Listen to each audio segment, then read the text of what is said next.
se retrouve aujourd'hui pour un nouveau vlog. On est le vendredi 16 ou 17 septembre, je ne sais plus exactement la date. J'ai pas mal de choses à vous montrer, pas mal de choses dont j'ai envie de vous parler. Alors tout d'abord, le vlog va être un petit peu différent des autres, tout simplement parce que comme en juillet, j'organise un challenge 7 jours 7 livres. Et dans ce cadre-là, vu que ça colle pas exactement avec les dates de sortie de mon vlog, je vais sortir deux vlogs sur à peu près la même semaine. Donc il y aura celui que vous regardez en ce moment, qui sort le vendredi matin à 6 h et qui me permet de vous parler un petit peu de mes lectures et de ma semaine et de ce que je fais pendant ma semaine. Et puis il y aura un vlog 7 jours 7 livres qui, en fait c'est un challenge qui va du samedi au vendredi 23.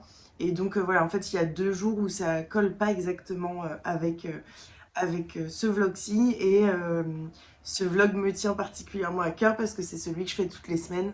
Et donc je vais en profiter pour vous montrer un petit peu mes réceptions, vous parler de ma lecture que je suis en train de lire et que je vais sûrement terminer dans le week-end, qui n'entrera pas dans le challenge 7 jours 7 livres, donc je vais quand même vous parler de lecture. Et puis de toute façon je verrai un petit peu comment ça vient cette semaine pour vous reprendre et puis papoter un petit peu. Voilà.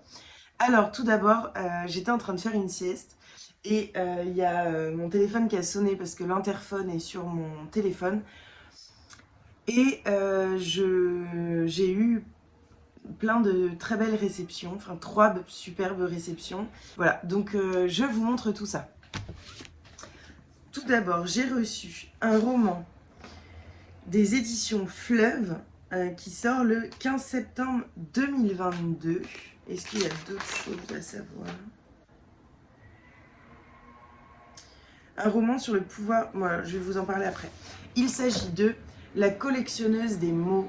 La couverture est sublime. Des mots oubliés, pardon. J'adore. Je suis fan de la couverture. Je crois que c'est pour ça qu'il m'a tapé dans l'œil quand je l'ai vu dans le formulaire. Il s'agit donc d'un roman écrit par Pip William et édité chez Fleuve Éditions. Je vais vous lire le résumé. J'ai très envie de le lire et en plus la couverture me donne envie de le lire en automne. Je sais pas trop pourquoi, mais je trouve qu'il y a une ambiance un petit peu automnale. J'adore. Je suis fan de la couverture.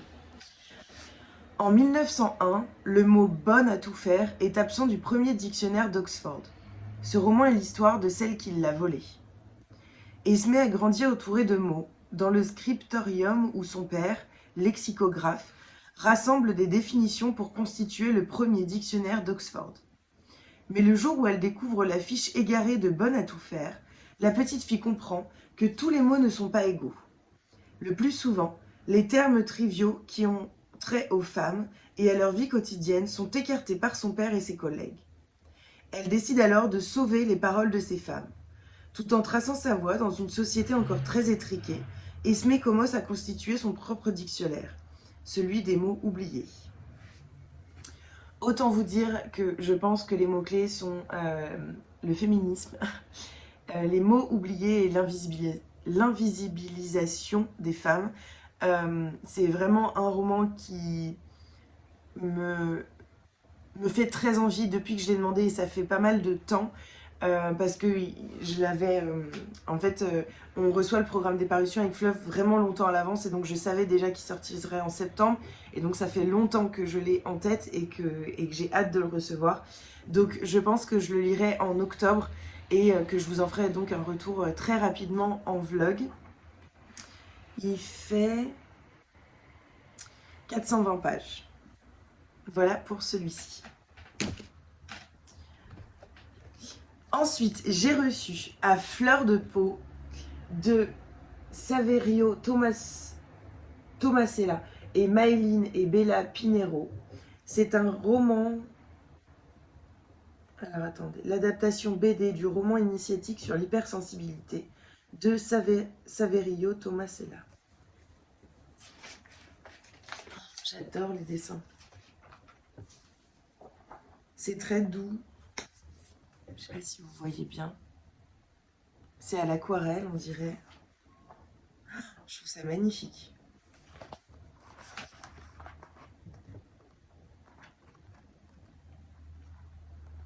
trouve ça très très beau. C'est publié chez Le Duc Graphique. Vous savez mon amour pour les bandes dessinées qui sortent chez Le Duc Graphique.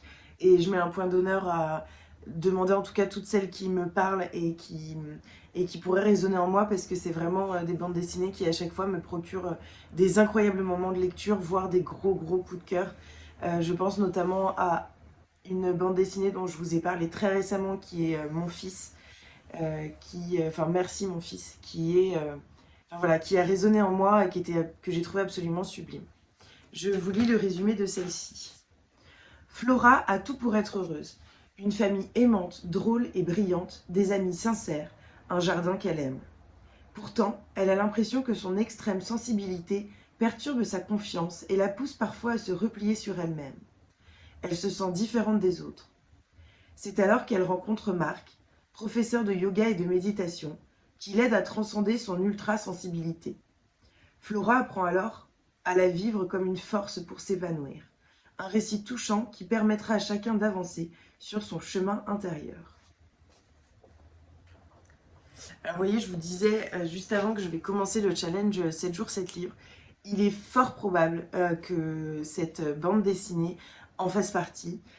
Tout simplement parce que cette semaine je travaille, que je ne vais pas avoir le temps autant qu'en juillet de faire ce challenge, que j'avais très bien réussi, mais aussi parce que j'étais dans une semaine où je ne travaillais que 3 jours et que mon fils n'était pas là, il était en vacances. Alors que là, voilà, il y a tout le rythme scolaire et moi j'ai un emploi supplémentaire depuis septembre, donc voilà, il faut que je trouve aussi des petits livres que je vais pouvoir dévorer pour potentiellement réussir ce challenge, et je pense que celui-ci va rentrer dans ma palle. Et enfin, et pour terminer, une magnifique réception de la part de JC Lattès, qui me mettent bonne lecture Louise, l'équipe JC Lattès, qui est un roman, vous allez le deviner tout de suite. Ah mais par contre, elles sont trop belles. Je suis complètement fan.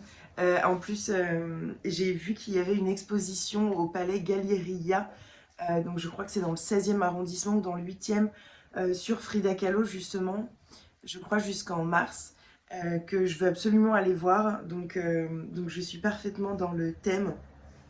Et je l'ai vu vraiment cette semaine, hein. Je crois que je l'ai vu hier ou avant-hier, cette publicité. Comme quoi les pubs dans le métro, parfois ça sert, parce qu'il y a souvent des publicités sur des expositions, sur des concerts, enfin voilà, il y a beaucoup de choses culturelles, et donc je trouve ça génial. Donc le collier est accompagné de ces 3 cartes. Oh, je sens que je vais adorer. Oh là là. D'un magnifique tote bag. Oh, ça va devenir mon tote bag préféré là. Il est très beau. Il n'y a pas écrit l'illustratrice. C'est magnifique, magnifique. Et la qualité est très jolie. C'est vraiment très beau. J'adore, c'est un peu couleur, enfin c'est un peu blanc chiné, beige chiné. J'aime beaucoup, et puis ces couleurs-là, enfin vraiment c'est splendide. Merci beaucoup à l'équipe de JC Lattès, je suis très touchée par ce colis.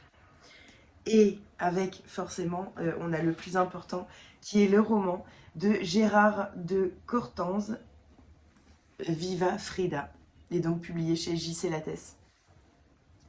Alors je ne sais pas quand est-ce qu'il sort, parce qu'il n'y avait pas de... Il n'y avait pas de papier avec, mais je vous mettrai en bas si j'arrive à trouver l'information. Peut-être qu'il est déjà sorti, je ne sais pas exactement. Et je vais vous lire la 4e de couverture. Viva Frida n'est ni une biographie, ni un essai, ni un roman, mais tout cela à la fois. La première image qui me vient à l'esprit, c'est celle d'une suite de tableaux vivants. Chaque chapitre de mon livre met en scène cette femme artiste, éprise de liberté, surprise dans l'intimité de sa vie. On choisit avec elle ses vêtements, ses bijoux, on assiste à ses séances de photographie. On la suit dans les rues de Coyoacán, on l'accompagne à New York, à Paris. On est présent quand elle rencontre Diego Rivera, Trotsky, Tina Modotti, quand elle fustige Breton et les surréalistes. On souffre et on rit à ses côtés. On l'entend jurer, chanter, inventer des mots. Elle nous parle de sa peinture, de ses doutes, nous entraîne dans son immense joie de vivre. Sur le ton de la confidence, elle nous dit ce que représente pour elle la révolution mexicaine, le sang, l'hôpital, la religion, la mort, nous ouvrant toutes grandes les portes de la beauté terrible de son univers. Au terme de ce livre voyage, aucun des aspects de la vie de Frida et de sa peinture n'aura été ignoré. C'est le cœur même de ce livre. Frida Kahlo ne peint que ce qu'elle vit. J'ai vraiment hâte de lire. J'avais découvert, alors j'aime énormément Frida Kahlo, j'ai déjà vu des documentaires sur elle et un film, je crois. J'avais lu un livre qui m'a beaucoup marqué, qui est Rien n'est noir, je crois, de Claire Berest, mais j'aurais peur de dire une bêtise.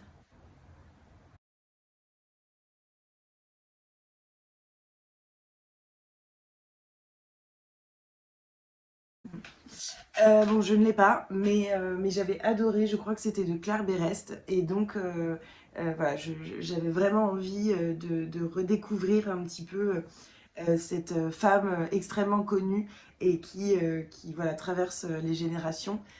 D'autant plus que j'ai très envie d'aller voir l'exposition, donc je pense que je vais le lire et que j'irai voir l'exposition ensuite. C'est un gros livre, hein. Il fait... Alors ça m'a l'air d'être l'arrière. Oui, c'est ça, les notes. Et donc, il fait 436 pages. Pareil, je pense que ce sera un de mes romans pour le mois d'octobre. Parce que là, avec le challenge et puis les lectures communes que j'ai après, je n'aurai pas le temps. Mais il me tente énormément. Et j'adore. Voilà, je suis super contente. Merci beaucoup à JC Lattès, à Le Duc et à Fleuve pour ces magnifiques réceptions.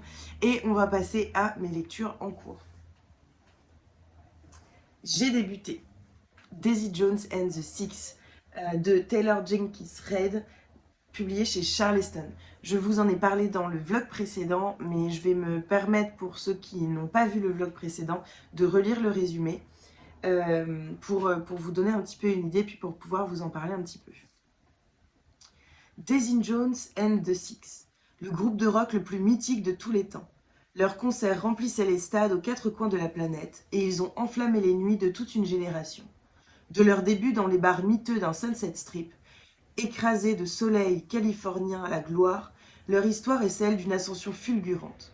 De l'euphorie qui vient avec le succès, des excitants qu'on prend pour entretenir la magie et des calmants qu'on avale pour essayer de dormir. C'est l'histoire du rock'n'roll. C'est aussi celle de Daisy Jones, l'icône ultime. Mais le 12 juillet 1979, après le plus mémorable des concerts, le groupe a éclaté. Personne n'a jamais su pourquoi, jusqu'à aujourd'hui. Musiciens, fans, managers, amants, gardiens d'immeubles, ils ont tous été les témoins de cette histoire. Mais 40 ans plus tard, chacun a sa propre version de la vérité. Donc j'ai découvert cette autrice grâce aux Sirènes de Malibu, qui est sortie chez Charleston cette année, que j'avais adoré, qui m'a vraiment sorti de ma zone de confort, et en même temps, l'écriture avait été pour moi une révélation en fait. Donc la façon d'écrire et aussi la façon de raconter. Enfin vraiment j'avais eu c'était pas un coup de cœur, même si vous voyez ça veut venir tout seul. Donc je vais accepter que ça vienne un peu, mais c'était une incroyable lecture qui m'a beaucoup marquée. Et donc j'ai demandé à Emeline s'il était possible de recevoir ce roman et elle me l'a très gentiment envoyé. Je le lis en lecture commune avec Laura et Laura. Donc la première c'est Laura's Reading sur Instagram et la deuxième Les mots des autres. Et avec Émilie, les livres d'Émilie. C'est un roman que j'aime beaucoup pour le moment, qui est écrit d'une façon assez étrange. Parce que, je vais vous montrer au début, en fait il y a les noms et puis plein de choses qui sont dites. Et en fait j'ai l'impression que c'est ça tout le roman, donc je pense que je vais lire assez vite. J'en suis au début au début. Donc j'ai lu 58 pages. Je retrouve cette écriture très incisive, on est tout de suite plongé dedans. Je retrouve cette écriture un peu saccadée et en même temps très fluide. Enfin voilà, il y a vraiment, on n'est pas du tout coupé dans notre lecture. J'aime beaucoup, je suis définitivement happée par l'écriture de Taylor Jenkins Reid. Je vous en ferai un retour quand j'aurai continué, quand je l'aurai terminé, quand je pourrai vous reprendre, donc on verra. En tout cas, je me régale et j'ai hâte d'en parler avec vous. N'hésitez pas à me dire si vous l'avez déjà lu ou s'il vous fait envie, parce que j'ai bien envie d'en discuter. Et pour terminer, même si je vous en parlerai pas ici, parce que j'en parlerai dans ma vidéo sur le challenge 7 jours 7 livres, je vais débuter en lecture commune Home de Toni Morrison, qui est une autrice qui m'interpelle beaucoup. J'ai beaucoup de ses romans dans ma palle, tout simplement parce que c'est une autrice, je sais pas, qui m'appelle. J'en ai déjà entendu parler, je la vois beaucoup sur les étalages, notamment dans les librairies d'occasion, et donc j'ai craqué pour tous ces romans d'occasion. À chaque fois que j'en trouve un, en fait, je l'achète. Celui-ci, je l'ai acheté à Book Off. D'ailleurs, il y a la marque de la colle. Mais bon, c'est pas très grave. Je vous lis le résumé. Frank Monet est noir, brisé par la guerre de Corée, en proie à une rage folle. Il doit retrouver à Atlanta sa jeune sœur, Si, gravement malade, afin de la ramener dans la ville de leur enfance en Géorgie, le pire endroit du monde. S'engage pour lui un périple dans l'Amérique ségrégationniste des années 50, où dansent toutes sortes de démons. Avant de trouver peut-être l'apaisement, parabole épurée, violemment poétique, Homme compte avec une grâce authentique la mémoire marquée au fer d'un peuple et l'épiphanie d'un homme. Un petit livre qui me fait très envie, que je lis en lecture commune, je pense, sur 3 jours, parce qu'il fait 140 pages, donc autant dire que je pense que ça va se dévorer, même si les pages sont grandes. Je ne sais pas si vous allez... les interlignes sont petites, la police est petite, et les marges sont petites également. Et les pages sont bien remplies. Donc voilà, mais je pense qu'en 3 jours, j'arriverai à le lire, et je vous en fais un retour très vite, peut-être quelques mots dans ce vlog quand même, parce que ce roman me tient à cœur, j'espère que je vais l'aimer, hein, on ne sait pas. En tout cas, ça me tient à cœur de vous faire un retour. Et puis si vous êtes vraiment curieux d'avoir ma chronique en entier, n'hésitez pas à aller voir mon challenge 7 jours 7 livres qui sortira sûrement dimanche matin. Voilà, je vous dirai exactement quand, un petit peu plus tard dans cette vidéo.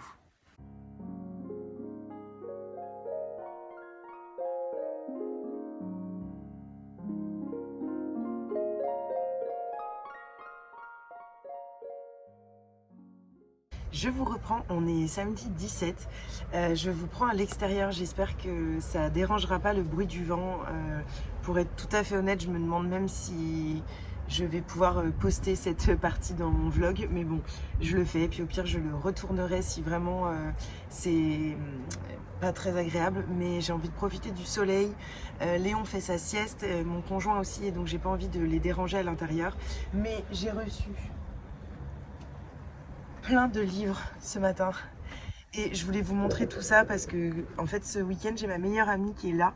On était avec elle ce matin, on est allé se promener au jardin des plantes et au canal Saint-Martin, et qui est avec son conjoint, et donc là ils sont partis se promener à Montmartre pour que Léon fasse une petite sieste, parce que ce soir ma meilleure amie a invité son frère chez moi avec sa conjointe. J'ai également invité mon frère à moi, ma sœur, on a une amie en commun aussi qui vient. Enfin voilà, ça fait beaucoup de choses dans la journée, dans le week-end, donc je vais vous montrer tout ça.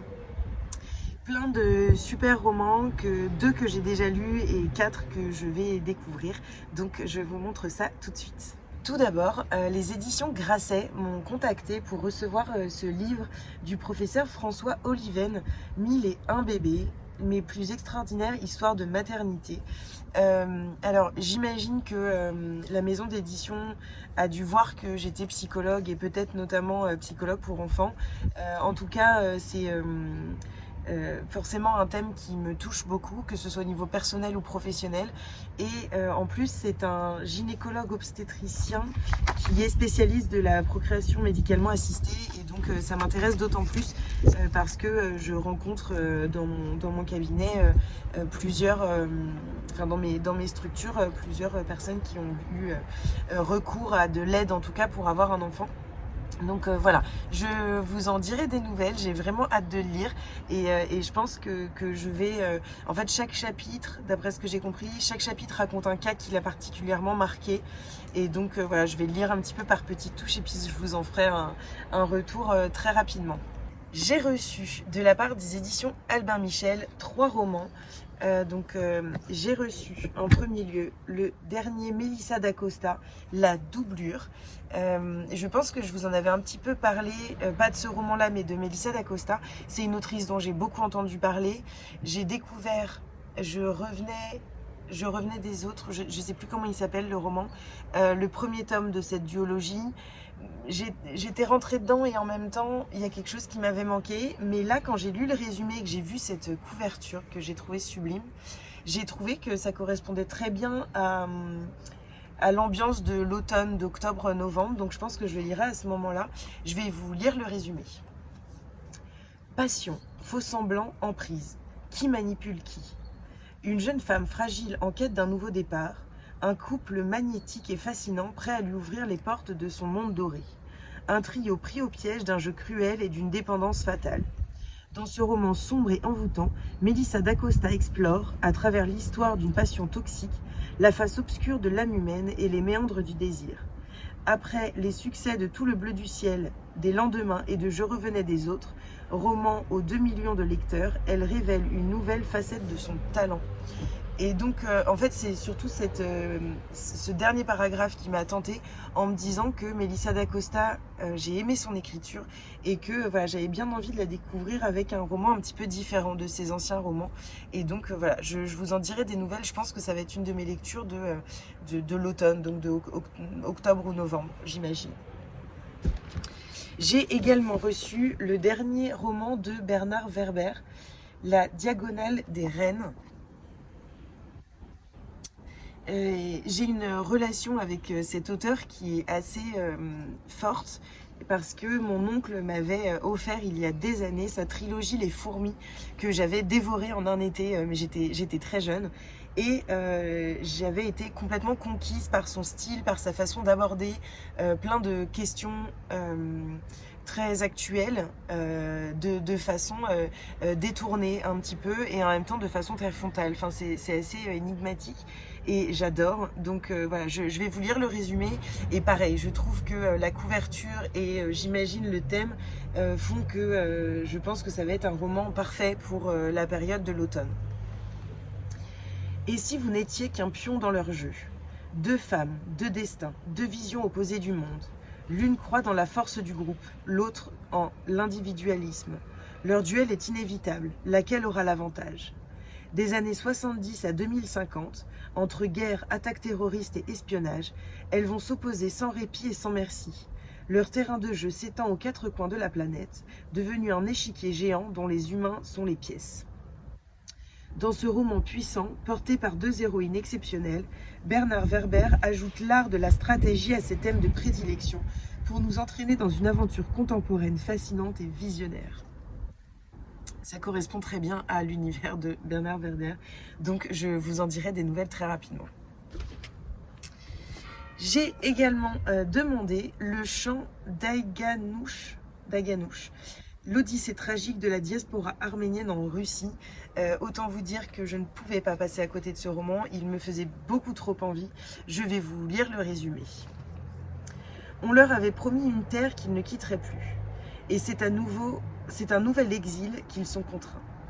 Ils en rêvaient, reconstruire leur pays et leur histoire, comme des milliers d'Arméniens, Agop, répondant à l'appel de Staline, du Parti communiste français et des principales organisations arméniennes de France, quitte sa famille et embarque en 1947 à bord du Rossia dans le port de Marseille.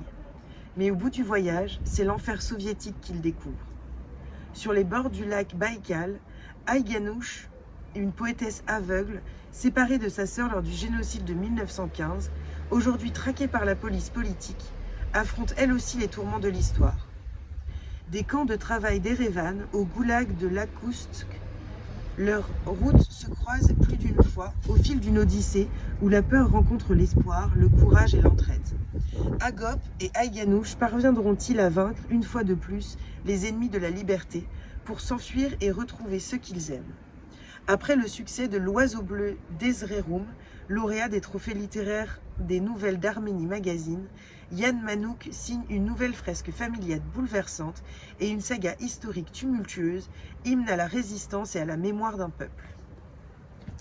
Donc c'est un roman historique qui nous amène, d'après ce que j'ai compris, en Arménie, mais aussi dans plusieurs autres endroits, autres pays.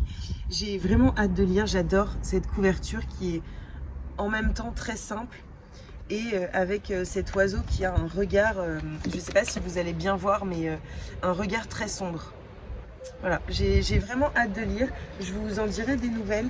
Je l'ai mis tout de suite dans ma palle d'octobre, mais bon, ma palle d'octobre commence à beaucoup grandir, donc je vais voir un petit peu comment je vais pouvoir organiser tout ça. Et de toute façon, si c'est pas en octobre, ce sera en novembre. Voilà pour celui-ci. Et enfin, 2 romans des éditions Charleston. Il s'agit de La petite librairie de Riverside Drive de Frida Skyback et de Un tourbillon de sable et de cendres de Amy Hermon. Ce sont 2 romans que j'ai adorés et que j'avais vraiment hâte de recevoir pour pouvoir les mettre dans ma bibliothèque, les prendre en photo et pouvoir partager ces lectures avec vous. Amy Hermon, je l'ai découvert l'année dernière avec son roman... Maintenant, j'allais donner ce titre-là.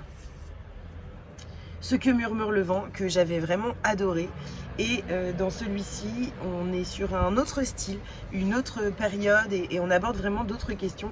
Mais j'ai beaucoup aimé. Je vais vous lire le résumé pour que vous ayez une idée un petit peu de quoi ça parle. Et puis, je vais vous lire quelques avis des copines. Je vous parlerai de ce roman un petit peu plus en profondeur dans une vidéo sur la rentrée littéraire qui sortira fin septembre. Où voilà, je vous parlerai de plusieurs romans qui ont marqué cet été, mon été de lectrice, qui sont sortis là entre août et octobre. Florence, début des années 40. Dans la belle villa aux dalles roses des Rosselli, Angelo Bianco, bien qu'orphelin, a grandi comme un membre à part entière de la famille. Eva, la fille de la maison de 2 ans sa cadette, lui jouait du violon, dansait pour lui et pataugeait dans la fontaine pour l'amuser. Inséparables, ils se disputaient pour des broutilles et savouraient leurs secrets les plus profonds. Et pourtant, ils ne se sont plus revus depuis qu'il est devenu prêtre. Elle ne lui a jamais pardonné de l'avoir abandonné pour rentrer dans les ordres. Mais quand les nazis arrivent en Italie, les querelles du passé n'ont plus d'importance. En tant que juive, Eva risque la déportation et Angelo est le seul à pouvoir la sauver. Engagé dans les réseaux de résistance catholique, il cache et exfiltre les réfugiés des pays occupés. Il est prêt à tout sacrifier pour elle, mais face aux heures sombres qui s'annoncent, cela sera-t-il suffisant ? C'est un livre qui m'a énormément touchée, qui m'a bouleversée. Je vais vous lire un petit peu ce que j'ai pu écrire, enfin une petite partie de ma chronique et puis la chronique des copines. C'est vraiment un roman que je vous recommande, qui est parfait également pour cette période de l'année. Et donc voilà, je pouvais que le montrer et pouvoir vous en parler un petit peu, ça me fait très plaisir. Alors, mon avis, j'ai mis...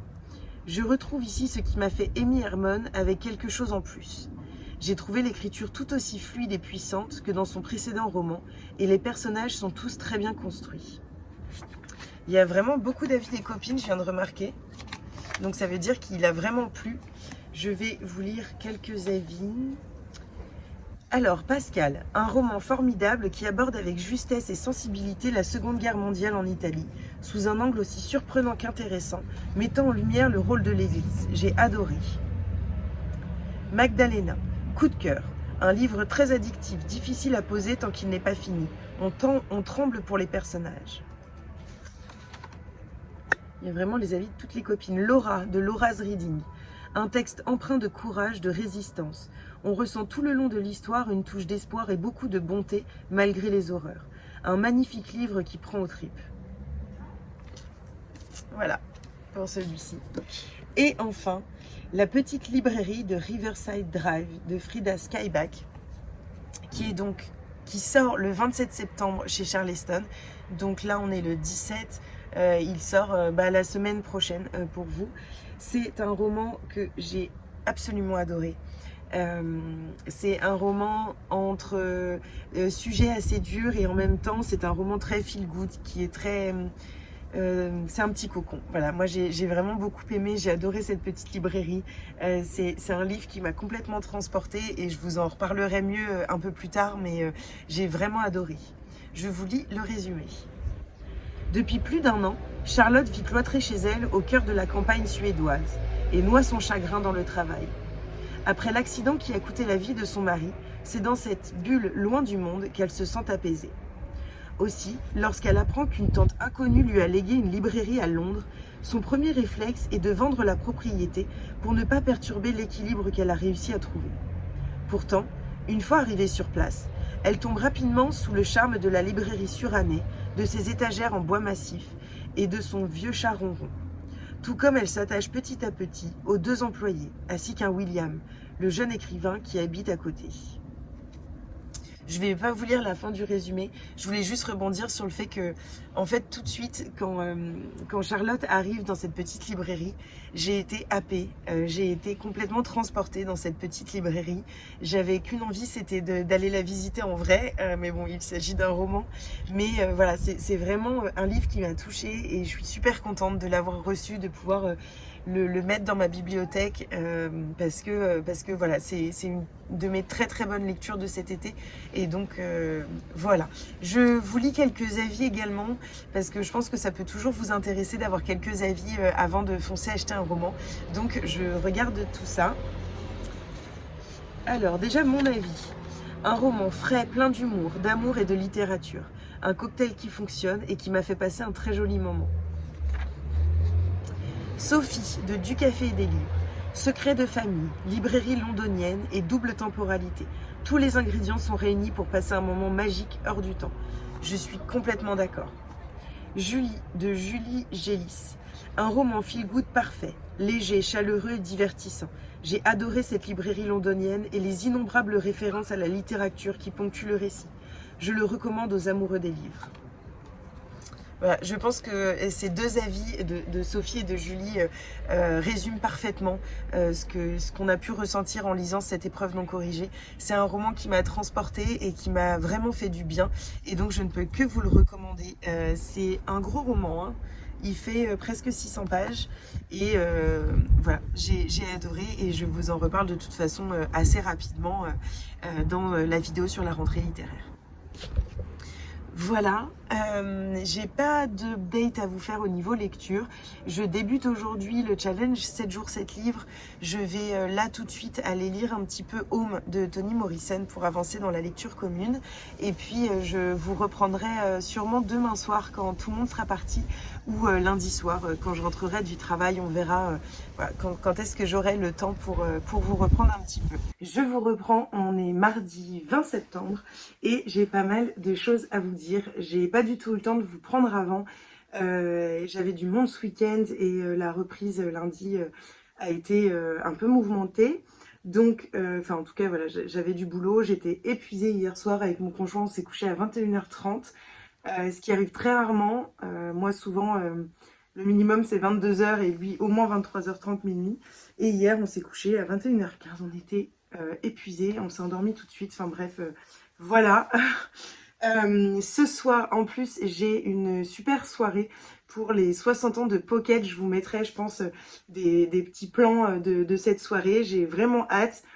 J'ai pas tellement de personnes que je connais très bien qui y vont, mais ça va être justement je pense l'occasion de rencontrer de nouvelles personnes, de faire de nouvelles rencontres et j'ai trop hâte, surtout que j'imagine que les personnes qui vont être là ce soir sont de Paris ou de la région.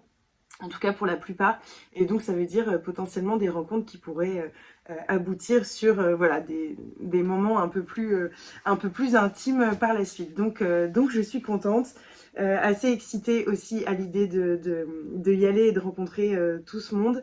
Donc voilà, et je vous reprends pas pour rien, je vous reprends parce que j'ai reçu 2 colis, dont une enveloppe, et que j'ai terminé Daisy Jones and the Six, dont je vous parle juste après. Alors, on va ouvrir ensemble. Je fais pas souvent ça, mais je viens de rentrer du travail. Il y avait ça dans la bibliothèque et j'avais bien envie de l'ouvrir avec vous. Une jolie enveloppe. Donc, ça me vient de Art de Camille sur Instagram. Oh là là, le packaging est somptueux. Je vous lis une partie, puis si je vois que ça devient trop personnel, je m'arrêterai. Bonjour Louise, merci d'avoir accepté de recevoir une de mes créations. Pour la petite histoire, j'ai lancé ma boutique pour partager ma passion pour le dessin traditionnel à l'heure où le numérique tient une grande place. Je tiens à ce que chaque produit soit 100% fait main, du dessin à l'emballage. J'espère que ce marque-page te plaira. Si c'est le cas, n'hésite pas à partager sur mes réseaux ou à l'offrir. Sur tes réseaux, j'imagine. Mais c'est une très mignonne petite carte. Et c'est bête, mais j'adore son écriture. Voilà, si tu passes par là, j'aime beaucoup ton écriture. Et alors, le packaging est absolument somptueux. J'aime beaucoup. Ça se voit que c'est fait avec beaucoup d'attention, beaucoup d'amour. Et je vais même essayer d'attraper le marque-page d'une autre façon pour ne pas avoir à ouvrir l'emballage. Et je crois que je vais y arriver. Oh, en effet. Il est magnifique. Il est très beau. Regardez. Il y a un numéro. Donc j'imagine que ils sont en édition limitée puisque c'est fait main. C'est vraiment magnifique. Je ne sais pas si vous voyez bien au niveau de la couleur. Peut-être que je vous remontrerai après si je me rends compte que la couleur ne lui rend pas justice. Mais il est absolument magnifique. Et c'est exactement mes couleurs. Donc mon frère et ma soeur vont rigoler parce qu'en ce moment il paraît que je suis Louise jaune moutarde. J'achète tout en jaune, j'adore le jaune. Donc voilà, ils se sont mariés la dernière fois et ça va très bien avec ce qu'ils ont dit. Donc merci beaucoup à Camille pour ce joli présent et pour mettre autant d'amour en fait, de douceur dans les packaging aussi parce que c'est vrai que ça fait beaucoup. Donc merci beaucoup, c'était la première réception. La deuxième, c'est My Agenda. Je vous en ai déjà parlé ici, mais ça fait pas mal de temps en fait que j'en parle parce que je commande leurs agendas depuis 2018. Je crois que c'est depuis 2018 ou tout début 2019. J'en ai eu vraiment plusieurs. Je crois qu'il m'en reste 4 ou 5 ici, mais j'en ai pris d'autres. C'est des agendas qui sont fabriqués en France, qui sont écolos. Enfin voilà, c'est vraiment une marque que j'apprécie énormément. C'est des agendas de type bullet journal. Et j'ai eu le grand bonheur d'être contactée, je crois en août ou en juillet, pour recevoir un agenda de leur nouvelle collection de 2022-2023. J'ai été un peu comme une folle. Tout de suite, je suis allée voir mon conjoint en disant, tu sais pas quoi, la petite boutique que j'adore, qui est une boutique rennaise, dont j'adore les fondateurs qui sont vraiment d'une extrême bienveillance, qui répondent tout de suite aux questions, qui sont très réactifs quand il y a un souci ou une question à poser. Et ils m'ont contacté pour recevoir un de leurs agendas et ça m'avait beaucoup touchée. Et j'avais également demandé une superbe pochette. Ils étaient en rupture parce que c'est des pochettes, d'après ce que j'ai compris, qui sont faits main. Alors vous voyez, c'est envoyé comme ça. Alors déjà, je récupère un grand... En fait, je collectionne leurs petites pochettes comme ça. Attendez, je vais vous montrer. Dans mon sac, j'ai toujours mon agenda qui m'accompagne. Et donc ça fait plusieurs années qu'en fait, à chaque fois, il y a une petite pochette comme celle-ci. Et donc toujours, j'ai mon agenda à l'intérieur qui se présente comme ça. Je vous l'avais déjà montré dans un vlog précédent et puis sur les réseaux sociaux. C'est vraiment un agenda qui me sert tout le temps, partout. Je l'adore, voilà. Je ne me vois plus commencer un début d'année sans ces agendas-là. J'avais choisi la couleur matcha, mais en fait, il y a plein de magnifiques couleurs qui sont proposées et qui changent un petit peu en fonction des années. Bref, j'adore cet agenda dont je vous ai déjà parlé. Et donc là, pour une fois, j'ai une super grande pochette parce que normalement, elles ont la taille de l'agenda. Donc je vais voir un petit peu ce que je vais en faire. En tout cas, je suis trop contente et surtout ce qu'il y a à l'intérieur. Et enfin... je ne sais pas si je leur rends ce qu'ils me donnent actuellement, mais c'est vraiment une marque qui compte beaucoup pour moi, dont je faisais déjà la promotion dès le début en fait, parce que c'est vraiment un indispensable pour moi qui me permet, parce qu'il est voilà, formé en tant que bullette, et en fait il y a des parties Euh, Moi, j'avais pas de bullet journal au départ et c'est vraiment une copine qui m'a initiée à ça, qui avait découvert ça parce qu'elle est rennaise. Et en fait, il y a toute une partie un petit peu sur le développement personnel, le bilan de la vie sociale et plein de parties sur les envies, etc. Et moi, ça m'a beaucoup permis, notamment depuis 2 ans surtout, où j'ai vraiment commencé à les remplir avec assiduité, à me recentrer sur certaines choses, à me rendre compte qu'il y avait des domaines dans ma vie où je consacrais moins de temps et moins d'importance, alors qu'en fait l'importance est égale. Et donc voilà, ça, ils m'ont vraiment aidé à travailler là-dessus sans le savoir parce que c'est voilà, dans l'utilisation que je fais de cet agenda. Et voilà, ça me touche beaucoup, d'autant plus que c'est une petite entreprise et que je sais à quel point voilà, ça peut être compliqué pour une petite entreprise euh, de fonctionner, mais je doute pas qu'ils fonctionnent très bien parce que je sais à quel point c'est de la qualité et qu'ils y mettent tout leur cœur. Donc voilà, il n'y a pas de raison. Je m'emballe un peu sur ces agendas, mais j'aime tellement que voilà, je veux vraiment vous exprimer à quel point j'adore cette petite boutique et à quel point ils font un vrai travail de respect de l'environnement et de respect de l'être humain. Et ça, c'est ultra important pour moi.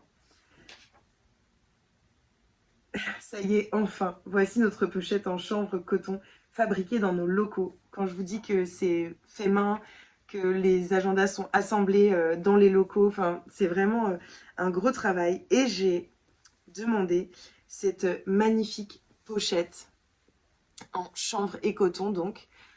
Et il y a donc 2 petites poches ici. Voilà l'intérieur. Et une petite poche aussi ici.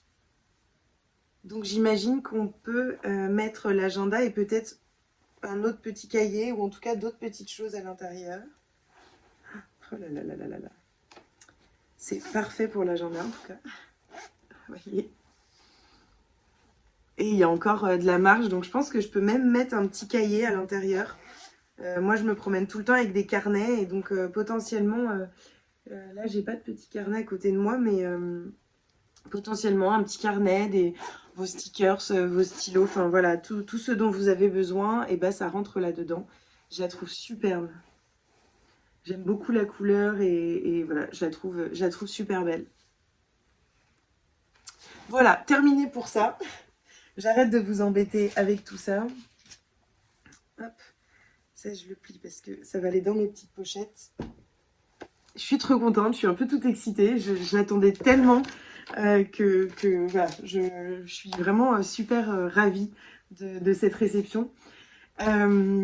D'ailleurs, alors ce sera déjà passé, mais peut-être que vous aurez la chance de pouvoir encore en profiter parce que c'est une opération qui reste dans le temps jusqu'à l'épuisement des stocks. Il y a l'opération Zéro Gaspi qui aura lieu mercredi, donc ce sera déjà en ligne depuis 2 jours pour vous, mais souvent il reste des choses. C'est une opération qui permet de vendre des agendas invendus et des agendas qui ont des petits défauts sur la couverture, sur certaines feuilles, sur l'impression, à moindre prix. Et donc de ne pas gaspiller, de ne pas renvoyer les agendas et les différents produits, de ne pas les renvoyer pour être détruits et tout simplement pour bah voilà, qu'ils soient quand même utilisés, que quelqu'un trouve son bonheur à prix réduit et avec des tout petits défauts que eux estiment ne pas avoir un impact enfin vraiment sur l'utilisation qu'on a de l'agenda. Donc voilà, je voulais juste faire cette petite parenthèse parce que moi j'ai utilisé déjà 2 fois l'opération Zéro Gaspi, notamment pour faire des cadeaux parce que bah, ça a un coût quand même hein, quand on a des produits qui sont faits main, qui sont fabriqués de façon écologique en France, etc., bah, ça a un coût et c'est normal et voilà. Mais c'est vrai que moi, je m'achète mes agendas et il y a même une année où j'en ai acheté 2 pour 2 choses différentes. Un petit, en fait, j'avais acheté un grand format et un petit parce qu'ils font aussi des formats A6. Et c'est vrai que l'opération Zéro Gaspi, ça m'a permis d'en offrir un à une copine, par exemple. Donc voilà, j'étais plutôt contente. Et donc, pour revenir à la lecture, j'ai terminé Daisy Jones and the Six de Taylor Jenkins Reid que je lisais avec Laura et Emily. Je vous en ai déjà un petit peu parlé, je vous ai lu le résumé et donc maintenant je vais vous parler un petit peu de ce que j'en ai pensé.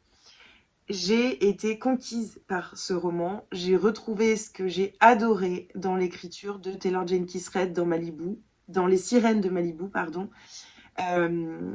Vraiment, elle a une façon de raconter les histoires qui est assez unique, une écriture qui prend, qui est très immersive et en même temps qui est unique dans le sens où elle a une façon de raconter vraiment très étrange. Alors là, on est un petit peu en fait sur une construction avec des témoignages. Et en fait, au départ, je croyais que c'était une discussion, mais en fait, ce sont des témoignages qui se répondent. Alors, je vais pas vous cacher, au début, la construction m'a un petit peu rendue perplexe. Je suis entrée dans le roman tout en étant un petit peu indifférente à ce qui pouvait se passer. Enfin, si je peux le dire comme ça, je trouve pas vraiment le mot. Et en fait, petit à petit, je suis rentrée dedans. La narration a commencé à vraiment s'ancrer en moi et j'ai commencé à vraiment apprécier. Et puis après, je n'ai plus réussi à m'arrêter de tourner les pages. Je crois que à peu près à la moitié, j'ai eu ce moment où j'arrivais plus à arrêter de le lire. À la fin, il y en a vraiment une accélération, il se passe plein de choses et j'ai vraiment beaucoup aimé. Il y a quelques moments où j'ai trouvé que c'était un petit peu plus lent et en même temps, un roman ne peut pas que être dans quelque chose de rapide où il se passe plein de choses. C'est bien de souffler un petit peu. Donc voilà, j'ai adoré ce livre où on parle de rock, où on parle de relations, où on parle enfin voilà, de plein de sujets et en même temps où la musique reste ce qu'il y a de fondateur dans ce livre. Donc voilà, je redécouvre encore cette autrice dans un style encore différent. Et j'ai qu'une hâte, c'est de lire son roman qui est sorti chez Hauteville, je crois. Les 7 morts d'Evelyne, je ne sais plus. Je crois qu'il est sorti chez Hauteville en poche, là, début septembre. Et c'est vraiment un roman que je veux absolument lire. Donc il va falloir que j'arrive à me le procurer en librairie. Je verrai ça, je pense, en octobre ou novembre. Mais en tout cas, c'est vraiment une autrice que je vous conseille de découvrir, que ce soit avec ce roman ou avec Les Sirènes de Malibu. Si vous êtes intéressé par lequel j'ai préféré, je pense que ma préférence va quand même aux Sirènes de Malibu, qui a été vraiment quasiment un coup de cœur. On reste sur une incroyable lecture avec celui-ci, mais Les Sirènes de Malibu a une place particulière en moi. Je m'en souviens encore très bien aujourd'hui. Et voilà, après c'est dans l'après-coup que je me suis rendu compte que Les Sirènes de Malibu m'avaient vraiment marqué plus que ce que je n'aurais pensé. Donc voilà, en tout cas, super contente de ma lecture que je ne peux que vous recommander.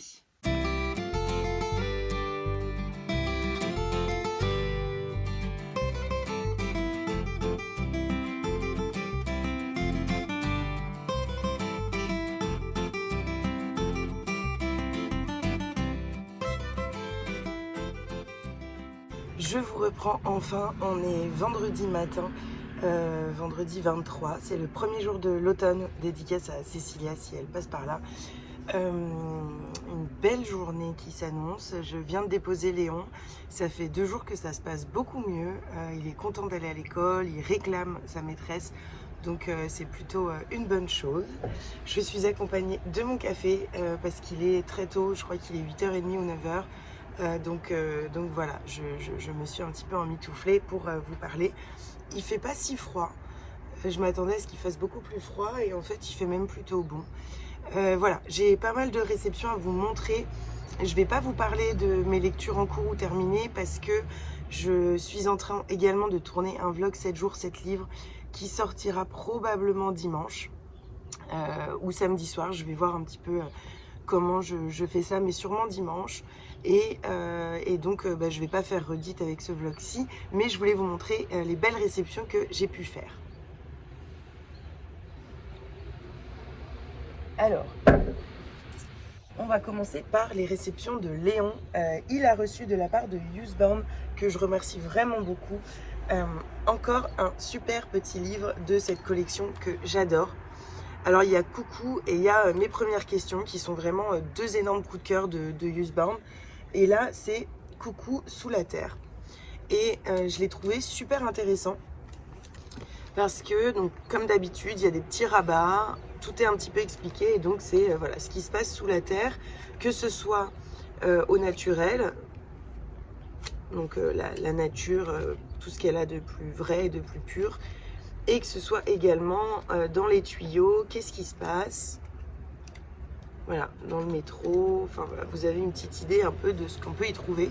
Je les trouve super intéressants. Léon, c'est vraiment des livres qu'il veut lire, je pense, parce que, voilà, comme je vous l'avais dit plusieurs fois, il est dans sa période de questions où il veut des réponses, il se pose plein de questions sur plein de choses, et ces petits livres permettent d'y répondre avec beaucoup de délicatesse, avec des mots d'enfant, et permettent que voilà, ce soit un petit peu imagé, donc je les trouve super.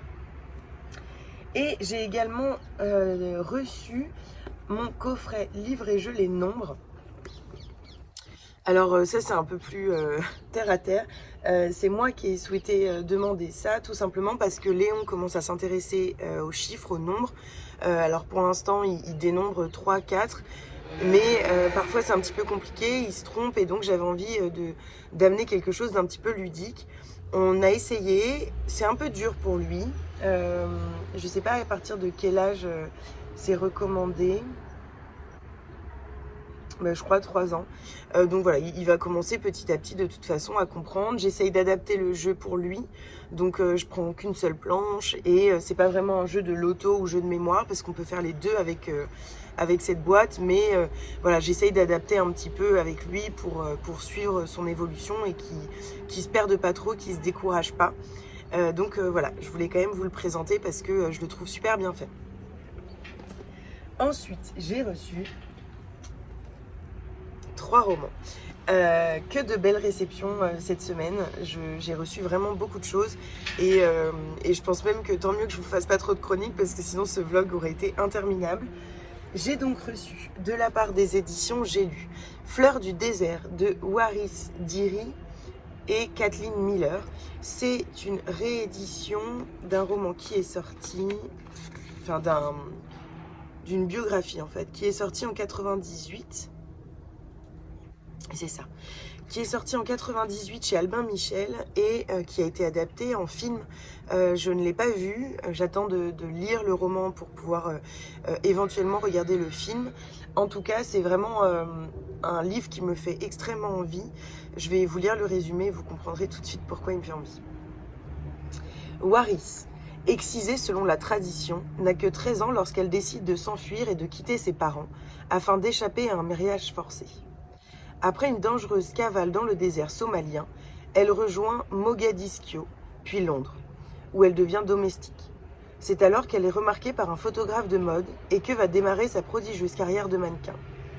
Avec émotion et sincérité, Waris Dirie raconte les détails de son étonnante histoire, évoquant sans détour les difficultés rencontrées tout au long de cette aventure. Fleur du désert est la troublante confession d'une femme hors du commun. Top modèle international, Waris Dirie a été pendant plusieurs années ambassadrice de l'ONU, chargée des questions de mutilation sexuelle. Autant vous dire que cette biographie, autobiographie, même si je crois qu'elle a été aidée par quelqu'un pour l'écrire, me fait extrêmement envie. J'ai énormément envie d'en savoir plus sur cette femme, sur son parcours, et voilà, d'en apprendre un peu plus. Donc je vous en dirai des nouvelles. Il est dans ma palle de début octobre, donc je pense que je vais vite vous en reparler ici. J'ai également reçu un livre qui fait écho à un essai que je suis justement en train de lire en ce moment, et pourtant c'est pas fait exprès parce qu'on m'avait proposé de le recevoir il y a assez longtemps. Il s'agit de Renaître après l'inceste, survivre à l'enfance violée, de Maëva Bigouri et Marc Gervais, pardon. C'est publié chez IGB Vécu, et j'ai très envie de le lire. Ce sujet m'interpelle, m'intéresse tout particulièrement, notamment professionnellement. Donc voilà, j'ai hâte de le découvrir. Il est également dans ma pile d'octobre-novembre, à voir quand est-ce que j'aurai le temps de le lire, et je vous lis le résumé. Entre 5 et 13 ans, j'ai été le jouet sexuel de mon grand-père. À 18 ans, Ayant osé révéler son comportement déviant à mes proches, je me suis heurtée à leur refus d'y croire et à l'interdiction d'en parler. En plus des conséquences psychiques provoquées par la découverte de relations non désirées, l'omerta familiale a failli me tuer. Un jour, j'ai cessé de me taire et j'ai sauvé ma vie. Je ne vais pas aller plus loin dans le résumé, notamment parce qu'il y a beaucoup de trigger warning et j'ai pas envie de tout vous lire, et puis parce que je n'ai pas tout lu pour pouvoir le découvrir pleinement. Donc voilà, je vous en reparlerai très rapidement et on pourra peut-être en discuter ensemble. Et enfin, j'ai reçu une bande dessinée de Solar Édition. Et puis fuck, on n'a qu'une vie. J'adore cette petite carte. Ah, j'adore cette carte. Je sais pas où est-ce que je vais pouvoir la mettre, mais je pense qu'elle plairait aussi à ma maman. Parce qu'elle adore les vannes comme ça. Peut-être que je vais l'offrir à ma maman. Et donc, et puis fuck, on n'a qu'une vie. D'après ce que j'ai compris, il y en a eu d'autres avant, notamment celle qui a dit fuck. C'est une BD feel good qui donne envie de craquer la vie sans plus attendre, en mode YOLO. J'aime beaucoup, et les dessins à l'intérieur, et c'est assez marrant en fait, je crois que je m'y attendais pas. C'est du noir et blanc avec des touches de rose. Voilà, je pense que je vais passer un bon moment. J'avais bien envie d'une bande dessinée un peu feel good, quelque chose qui me fasse passer du bon temps pendant l'automne. Donc voilà, à voir. Moi, c'est vrai qu'il y en a plein qui sont plutôt thrillers, polar en novembre. Moi, je suis plutôt moment cosy sous la pluie. Donc ça, c'est, je pense, une lecture parfaite pour ça. Voilà. Donc voilà mes réceptions, il y en a eu beaucoup cette semaine. J'espère que vous aurez passé un joli moment dans ce vlog, un peu différent des autres, mais bon voilà, comme ça change un petit peu. Je vous ai pas parlé de la soirée Pocket, je vous avais pas repris. C'était donc j'ai été invitée aux 60 ans de la maison d'édition Pocket. Il y avait plein de beau monde, des blogueurs, des blogueuses, mais aussi des personnes de différentes maisons d'édition avec qui Pocket collabore, notamment l'éditrice de Charleston que je connaissais déjà un petit peu et j'étais super heureuse de la revoir. Il y avait également des auteurs, des autrices, Olivier Norek pour ne citer que lui, mais il y en avait plein d'autres. Après je suis pas très physionomiste donc j'ai pas reconnu tout le monde. Il y avait voilà, des journalistes, enfin il y avait énormément de monde. C'était une super soirée, ça fait toujours plaisir de revoir les copines, de pouvoir rencontrer d'autres personnes et pouvoir passer un petit peu plus de temps avec elles de façon privilégiée. Donc voilà, c'était une super soirée. Et puis bah moi je vous laisse là-dessus, j'espère que vous aurez passé un bon moment. N'hésitez pas à liker la vidéo si elle vous a plu, à venir discuter un petit peu en commentaire. Et puis bien sûr à partager sur les réseaux sociaux parce que bah, c'est comme ça que la chaîne se fait connaître, donc n'hésitez pas. Et puis ça me fait très plaisir toujours, donc voilà, je vous fais des bisous, je vous souhaite une très belle semaine, un très beau week-end. Et puis on se retrouve la semaine prochaine pour une nouvelle vidéo.